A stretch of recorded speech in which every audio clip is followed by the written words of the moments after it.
Coco and Kson, the price of reincarnation. Okay, I thought this is kind of interesting topic to talk about, like, you know, VTuber reincarnation. So yeah, we'll check it out. This video by Depressed Nasagi. Essays and reminders that Kiryu Coco is one of the most important figures in the VTubing scene. It's been drilled into every EN VTuber and every EN fanbase. The woman who acted as a bridge for VTubing in Japan and the Western world. Right. A factor as to why Holomyth was conceptualized, why certain trends and norms currently exist in the industry. She was a woman legendary for her creativity, demeanor, and personality. Then, the Hololive Taiwan incident happened. She was subjected to even more restrictions than she already had, hurting her rather than protecting her and everyone in the agency. Isolated. Despite the support she drummed up, it was all from a distance. Despite the roaring applause of the fanbase and the agency members backing her up behind the scenes, in her content throughout this time, she was all alone. Accidents and incompetency ruined her time in the company, making everything worse for her.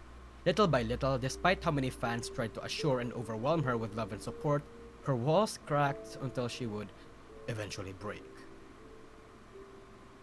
Kiryu Coco would eventually graduate in... Yeah, I mean, she really did seem like by her content, you know, like the kind of like unhingedness she has. She seemed like somebody who really wanted to like she had a lot of like aspirations to do a lot of things, and I think obviously sadly because of that incident, I guess she was like isolated and probably a lot more restricted on the kind of things that she could make. I mean, I feel like possibly, obviously, because of that controversy or because of what happened, there was probably like a restriction in the sense of like maybe, oh, like she can't make as much edgier content because what happens if that makes more controversy, you know? So sort of like, I feel like maybe it turned into a point where she was maybe forced to sort of tiptoe around things after what happened. Like she kind of had to tiptoe around the content she had to make, and I feel like Coco is a great, you know, she's a really creative person. I think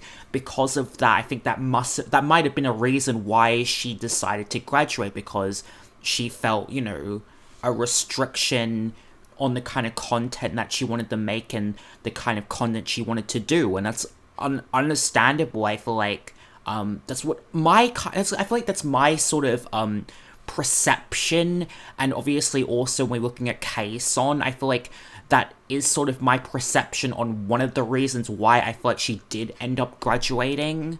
In an event that would shake the industry and mark an end of an era, a legendary exit for a legendary dragon. But as many people would try to believe otherwise, that the Taiwan incident had little to do with her graduation, I immensely disagree now in retrospect. I think that was the start of it all. She would not have been isolated and subjected to tons upon tons of harmful restrictions if not for that war. Yeah, I feel like it has something to do. I feel like it has to have at least, well, not say have to, but I would assume, or I would think, I think it does to a certain extent. I think I think it plays a part in it. I mean, and we can see from the content that she's been making as Kson, I really do feel like that the restrictions probably put a hindrance on her creativity and possibly also just on her mental health, and it's understandable. I mean, when like something like that happens, because I don't think that's like something massive like that's really happened, like a giant, you know, thing has happened like that for any VTubers, any corporate VTubers really after this situation. Or maybe there has been others, but you know, like, this is not like, you know, this is not like a thing that normally happens, like such a massive sort of like controversy or scrutiny, you know, and it's something that doesn't normally happen. Obviously, a controversy does happen, but just not as like massive as this one really was. Cover Corp wouldn't have fucked up her management that badly. She would not have experienced every single terrible thing that she experienced if not for that. All the harassment, all the rules, all the bans, the disasters that happened in her channel, the loneliness, the unfairness, everything was because of that incident. Afterwards, she incarnated, or rather, she went back to her old channel, because of course she would. She has made such a loyal audience who would not return as a content creator, especially for one her size and for one who had the passion to do so. Here, she did all types of content she wanted to make, the types of content Hololive restricted her from doing. She involved her looks, involved many people that she has always wanted to collab with. Hell, she even brought back her old artist for her newest model. Kson was an unfettered version of Kiryu Coco, one unbound by detrimental rules, taking for herself the old type of unique content that made her popular, one whose income is untouched by any agency, the VTuber who retained the respect of the audience, the notoriety in her name, and the love of her peers even as she passed. It is a fate that a lot of people don't realize is actually quite a rare one, especially here in the English side of things, but such boundless freedom, this immense joy and celebration, it did not come without a price. Right. I mean, I feel like yeah, I mean, I have a lot of respect for Kson. I think she really has, like, done a lot for VTubing. Just like as Coco, I think she did a lot of VTubing. And I also think even as, like, Kson, she, like, did new kinds of content, like, you know, integrating, like, her in real life self with her VTuber, with, you know, with VTubing. And I feel like she's broken even more boundaries, like, as an indie as well. So I think it's, like, really Being obviously an indie cool can to be see. hard despite all the liberties it offers. It's nice to be able to collab with anyone, but one can sometimes feel like they don't belong anywhere. A lone captain drifting by an Right, infinite yeah. sea without a crew to call your own. One can have as many friends as much as they want, but without a home community, it can feel isolating. Additionally, the Taiwan incident still followed her throughout this time, and it probably will for the foreseeable future. Though during this time in 2021, the most notorious act of this was when Playism, an indie publisher, was supposed to have a live stream for the Tokyo Game Show, with Kson serving as a guest. She was promptly removed after a lot of users in Bilibili started complaining, and they made a statement that she was going to be replaced, with Playism even apologizing to Bilibili and the Chinese demographic. This was responded to by major I mean, to be honest, I can't really blame them, because it's like there's not really any, I feel like there's not really anything they can do, right? Like, at the very least, like, it shows that they you know, they signed Kson up or invited her for this, so it's not like they didn't want Kson there, but it's just like, obviously, like, as a company or as event organizers, you know, when your own fan base is, like, you know, is bashing yours, you know, the backlash from them, there's not really anything else you can really do besides, sadly, having to let Kson go from the event. It's just sort of when you are, there's no, you know, you're kind of stuck in a rock and a hard place, you know? It's like, you know, satisfy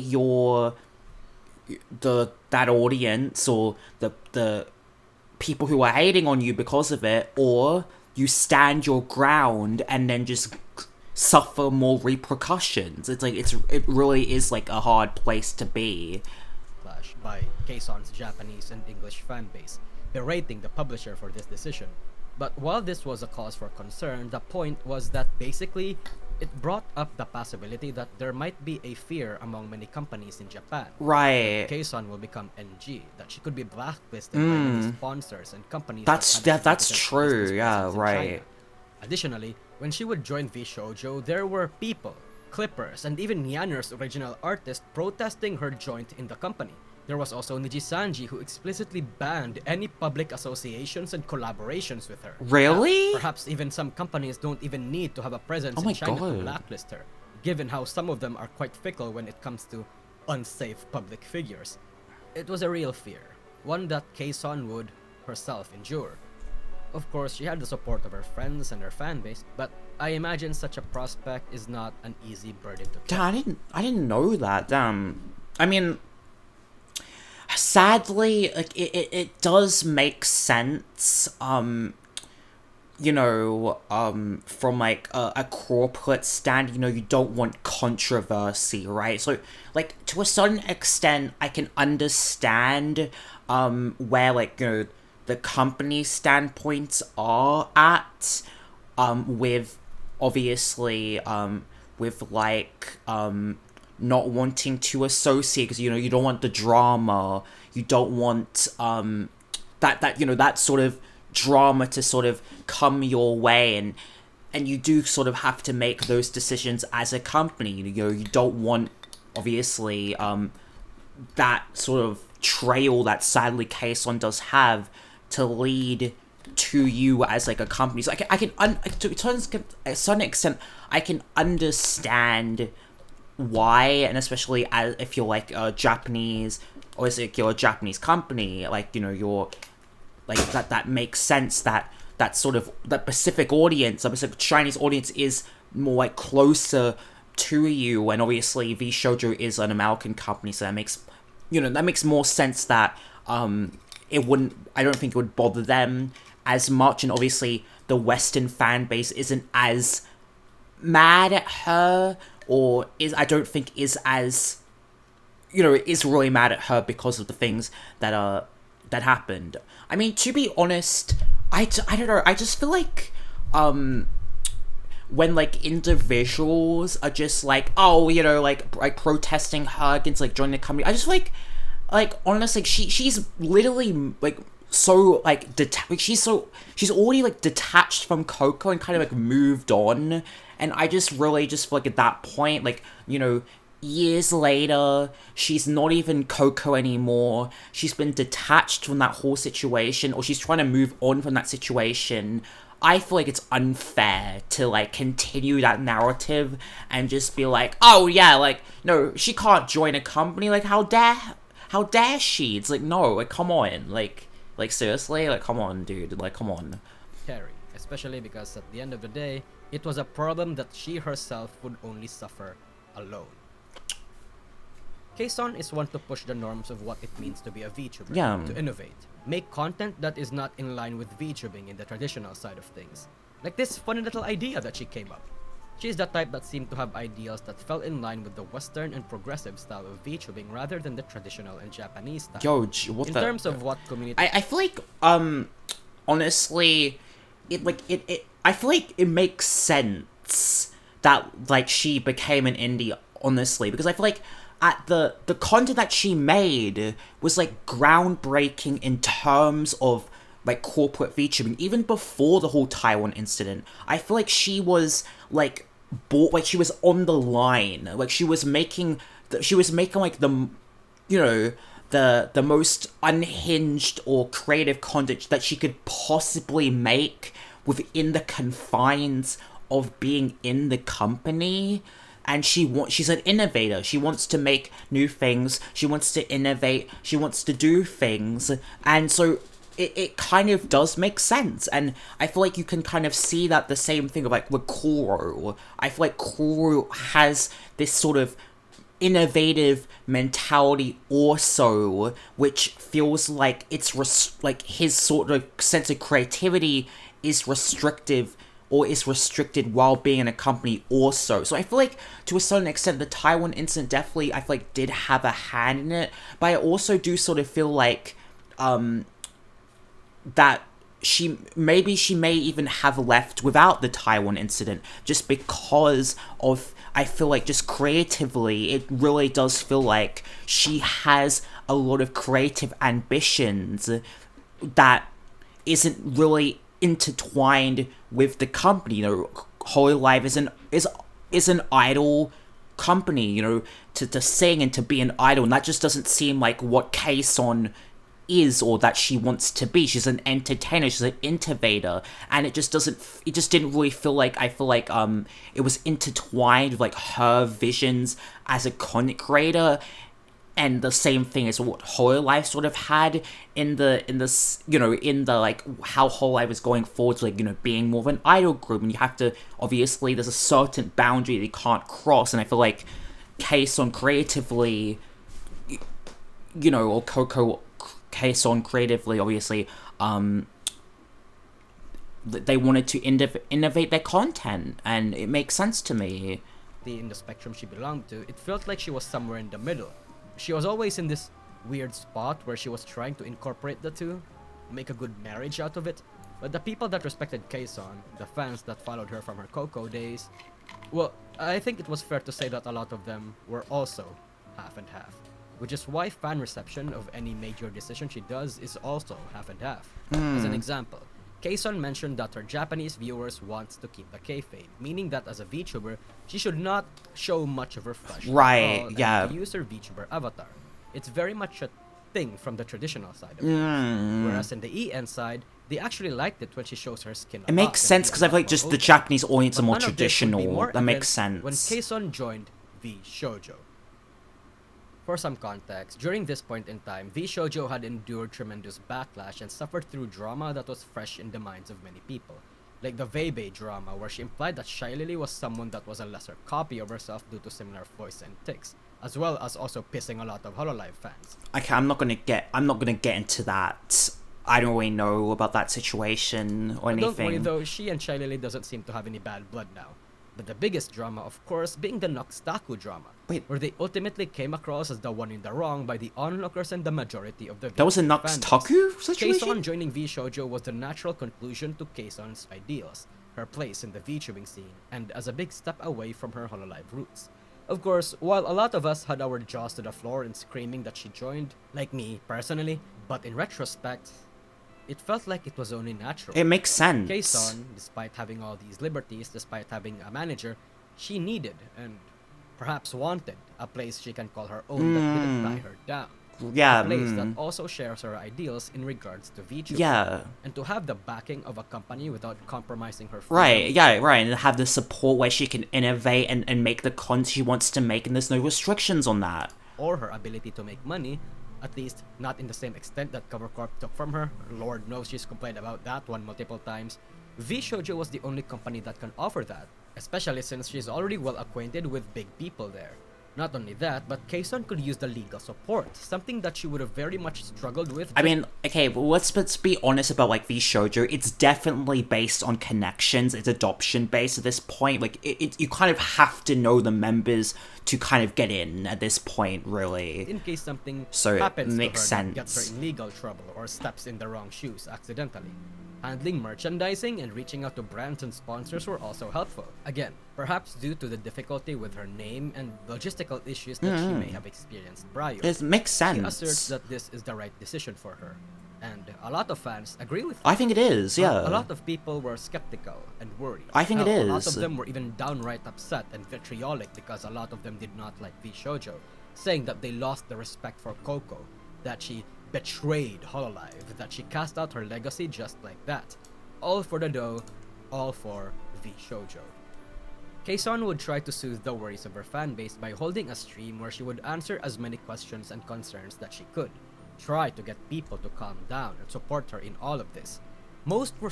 I feel like, okay, I honestly really do feel like it's okay sometimes to be selfish and to look out for your own best interests and to look out for what's going to further your career, what's going to help your career. It's like, oh my god, you betrayed Holy Life or whatever. It's like, okay, like, she's detached from that already. It's like, I just really do feel like, it is okay to, like, look at yourself and think, okay, what is going to help me actually progress in my own career, and what's going to help me really, like, you know, what's going to help my career, what's going to help me to move forwards. And I think that it makes sense. It's going to help. I think something that Nasagi also didn't, like, I feel like, didn't also say, I think this also helps in terms of Kson being able to tap into more of a Western market and and tap into more of her English speaking audience, because obviously she has an English speaking audience, but I feel like going into VShojo helps her 100% even more be able to grow and nurture and tap into the Western VTuber market and the Western VTuber audience. And it really does seem like she because kind of, I feel like as an indie, it felt like in a way she's sort of playing both sides. Like she wants to have like a balance of both. Like she wants to have an English speaking audience, but she also wants to have a Japanese speaking audience. And so it's kind of like, she talked in that Trash Taste episode, it's like, oh, my Japanese audience wants me to do this, and my English audience wants me to do that, and I feel like her joining VShojo kind of helps her sort of balance that out a bit more, and I feel like it helps her sort of get into more of that English-speaking market, and really get into building more of like an English-speaking fan base, and get into like the Western VTuber market way more than as an indie. And I think that's also an important element that I feel like makes sense and helps her further her career. Supportive. Some were skeptical, but ultimately nobody knows Ksan's situation and nobody can navigate her life better than she can. She had proven herself to be headstrong, not taking shit from anybody, yet be graceful about it. Yeah, I have a lot of respect for her. Situations that would have made your average Minhera mentally boom and still be reserved and composed about it. She was loyal to the peers that she considered good friends and acquaintances. We could see it with her interactions with fellow contestants, with her audition for as a role in the upcoming Yakuza games, when she would advise and coach even experienced VTubers on what and what shouldn't be, and when she sent a computer to a random indie who had her stuff broken due to an earthquake, among other things. Oh, well, that's so sweet. Despite all the ramblings in the wow, wait, that's so sweet of her. Wow. Her former fans who hated her joining VShojo, Kson still had the elements and the traits that made her legendary even back in Hololive. Her innovation, her resilience, her bluntness, her genuineness, the kindness, everything. Of course, she would sometimes break. Sometimes the weight of the pain and trauma were too much for her to bear, but she would always come out of it stronger. That's always what I respect from her. She always bounces back. She never, like, she comes back. She always gets back up, and she always comes back. For all intents and purposes, Kson was still like a dragon. Kson is still Kiryu Coco, perhaps even better. I held the opinion that Coco stood out in Hololive because she was the rule breaker. Because Hololive was restrictive. It allowed Coco to push boundaries in Hololive and forced her to be creative, to bend rules, raise the middle finger to management, and set an example for her peers that a little tomfoolery is needed to spice things up, to make things better, more fun, that people deserved more and should have more. And while I still have that opinion, I don't think Coco was necessarily better than Kson for it. Those circumstances made her stand out, but not necessarily better. Now, she is in an unrestricted space, with everyone else just as empowered and unrestricted as her, and some because of her. She kickstarted VShojo JP. Her standards and her peers' standards for VTubing, whether you knew it or not, subconsciously became Western VTubing's standards. And while she may never be able to replicate the trends and found the same communities that Coco did, who has and who can, honestly? There can only be so many trends to set and foundations to build, after all. So, Nusagi, what is the price of reincarnation, as the clickbait-esque video title states, especially for one as Kson? Especially for one who might or might not feel pressured to live up to the respect and the legend built around her name. That it was all downhill from here.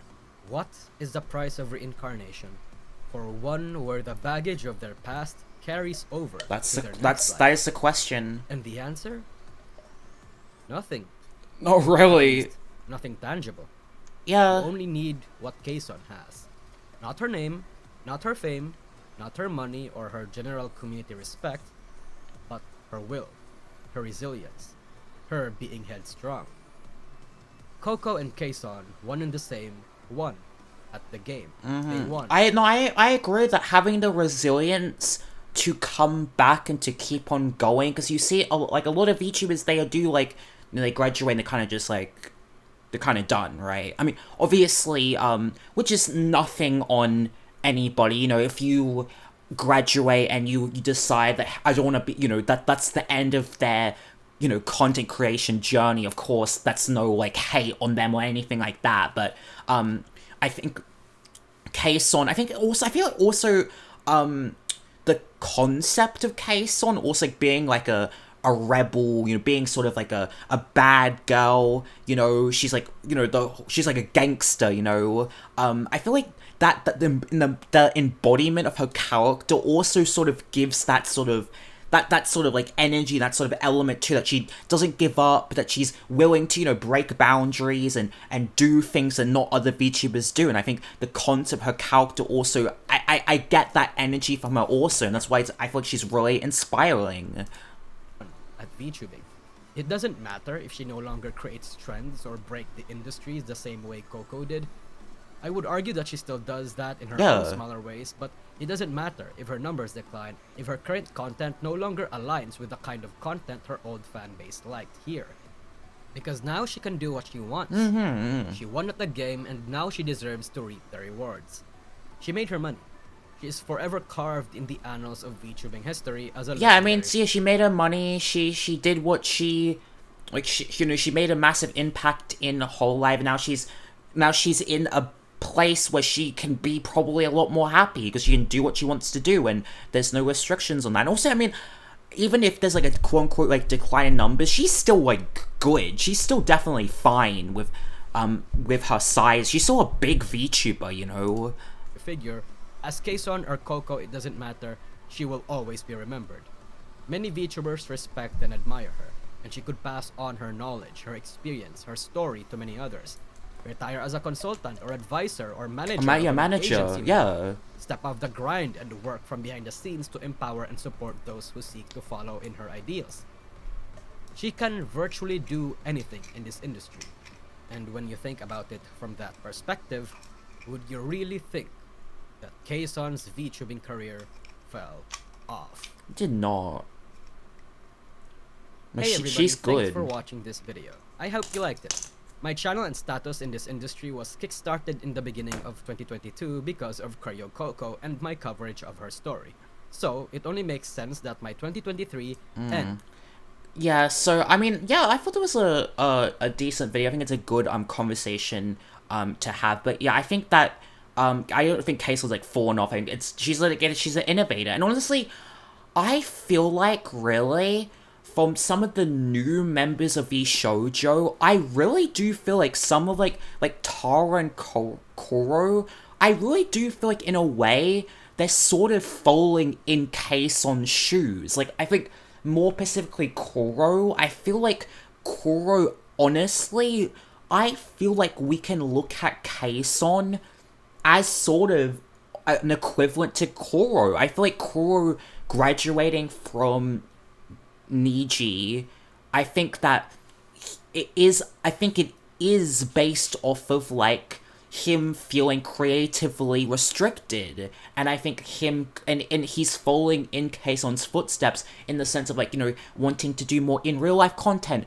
having like a vlog channel, like showing his face on his his core account, like actually wanting to do like in real life content, vlogs, and being really innovative on what he wants to do. And I feel like it really is tangible in that sense, and I feel like Kson really is a inspiration for that, and that I really do feel like there may be more VTubers in the future who do follow in sort of Kson's footsteps of potentially leaving an agency to become less restrictive on things and to be able to do what they want to do. And I feel like Koro really is the embodiment of that, and I feel like he is like following in the footsteps of Kson in the sense of like leaving an agency to be less restrictive and to be able to make the content they want to make. And I really do feel like Koro is sort of the next sort of like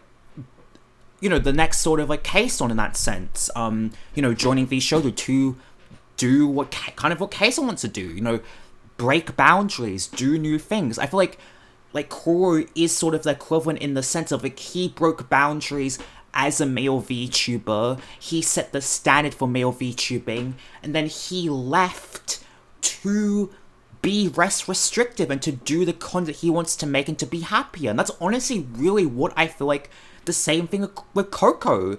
Broke boundaries of in whole life and then left to be able to do what she wants to do and to be able to have more freedom. And I really do feel like Koro is an equivalent to that in the sense of he Mr. broke boundaries of in male VTubing, and then Mr. left to be able to make the content that Koro truly wanted to make, and to be less restricted. I really do feel like there's tangibles or there's parallels within both of them. I really do feel like in that sense. But yo, thank you guys so much for watching. I hope you guys did, and I'm enjoying this video. Did, and I'm enjoying this video. Please consider like and subscribe, joining the community, trying to build on this channel. We're getting very close to hitting 10k subscribers. Help me reaching a goal at 10k subscribers. Definitely do consider hitting the subscribe button down below, and let me know in the comments what you guys think of this video. What do you guys think of Kson, Coco, or whatever? You know, I guess either one. But yeah, thank you guys so much for watching, and I'll see you guys in the next one. Bye bye.